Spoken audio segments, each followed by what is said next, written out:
दोस्तों, आज हम बात कर रहे हैं एक ऐसे देश की जो आकार में भले ही छोटा हो, लेकिन संस्कृति, प्रकृति और अध्यात्म में बहुत बड़ा है। ये देश है नेपाल। नेपाल भारत और चीन के बीच बसा एक लैंडलॉक देश है।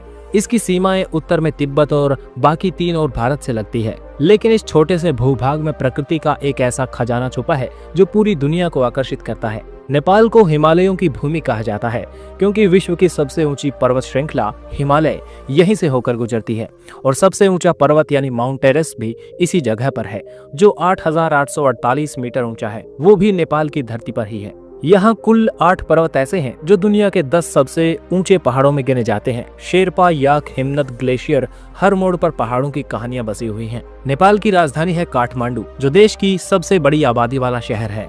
यहाँ के पुराने मंदिर, स्तूप और दरबार स्क्वायर जैसे ऐतिहासिक स्थल नेपाल की सांस्कृतिक विरासत की झलक देते हैं। अब बात करें नेपाल की जनसंख्या की, तो करीब 3 करोड़ लोग इस देश में रहते हैं।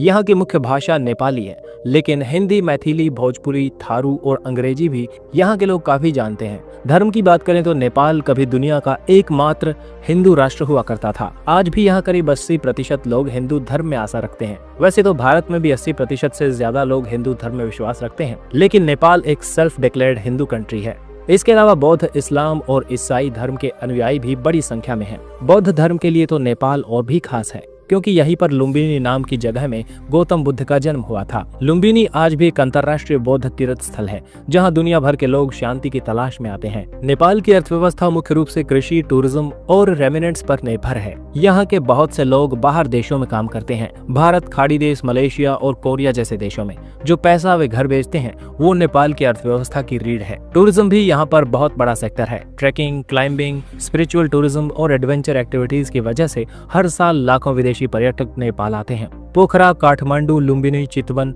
हर जगह की अपनी एक अनोखी पहचान है। नेपाल की संस्कृति बेहद ही विविधतापूर्ण है। यहाँ 100 से भी ज्यादा जातीय समूह हैं, जैसे गुरुंग, मगर, थारू, नेवार, राय और शेरपा। हर समुदाय की अपनी बोली, पहनावा, त्योहार और परंपराएं हैं जो मिलकर नेपाल को रंग बिरंगी संस्कृति का देश बनाते हैं। अब बात करते हैं प्रशासनिक ढांचे की। नेपाल एक संघीय लोकतांत्रिक गणराज्य है। 2015 में यहाँ नया संविधान लागू हुआ और देश को 7 प्रदेशों में बांटा गया। नेपाल का राष्ट्रीय ध्वज दुनिया का एकमात्र त्रिकोणीय झंडा है जो इसकी अनोखी पहचान को दर्शाता है। अब थोड़ी बात करें नेपाल और भारत के रिश्तों की। नेपाल और भारत के बीच सदियों पुराना सांस्कृतिक और धार्मिक संबंध है। सीमा यहाँ पर खुली हुई है। बिना वीजा के लोग एक दूसरे के देशों में आ जा सकते हैं। भारत की तरह नेपाल में भी राम, शिव, दुर्गा और कृष्ण की पूजा होती है। यहाँ जनकपुर में माता सीता का जन्म स्थान भी माना जाता है। लेकिन हाँ, कभी कभी राजनीति में तनाव भी आ जाता है, जैसे सीमाओं को लेकर या चीन के साथ संबंधों को लेकर। फिर भी लोगों के स्तर पर प्यार और भाईचारा बना रहता है। अब अगर आप नेपाल घूमने का सोच रहे हैं तो ये जान लीजिए, यहाँ आने के लिए आपको भारतीय पासपोर्ट की जरूरत नहीं पड़ती।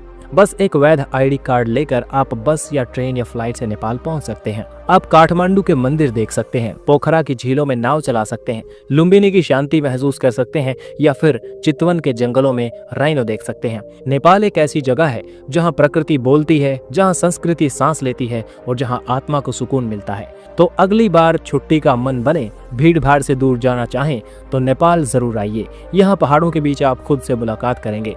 वीडियो अच्छा लगा तो लाइक जरूर करें, शेयर करें और जुड़े रहिए ताकि ऐसी वीडियोस आपको मिलते रहें।